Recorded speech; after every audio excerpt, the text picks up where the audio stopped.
হবে, তার জন্য অপেক্ষা করতে থাকেন।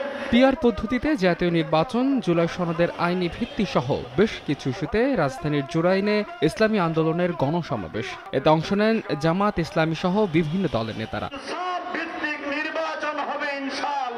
সোমবার বিকেলে এ সমাবেশে ইসলামী আন্দোলনের আমির সৈয়দ মোহাম্মদ রেজাউল করিমের হুঁশিয়ার, ঢাকা ও জাহাঙ্গীরনগর বিশ্ববিদ্যালয়ে যাদের অপমানজনক হার হয়েছে, সামনের নির্বাচনেও তাদের একই অবস্থা হবে। এই যে গণ অভ্যুত্থান হয়েছে, এই চেতনাও আসলে আপনারা বুঝতে পারেন নাই। যদি বুঝতেনি তাহলে এইরকম ভাবে ঢাবি চাবিতে আপনাদেরকে বাংলাদেশের মধ্যে যে অপমানজনক কলঙ্ক রচিত হয়েছে, সামনের নির্বাচনেও বাংলাদেশের মানুষ আপনাকে কলঙ্ক রচনা করবে।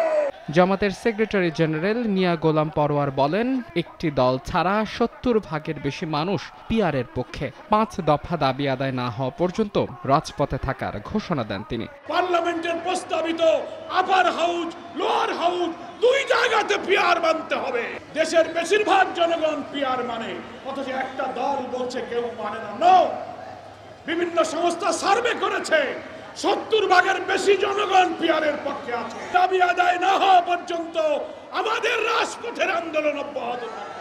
পিলখানা ও শাপলা হত্যাকাণ্ডকে জুলাই সনদে অন্তর্ভুক্তের দাবি জানান নেতারা। মাহাদ ইসলাম ধ্রুব, সময় সংবাদ, ঢাকা।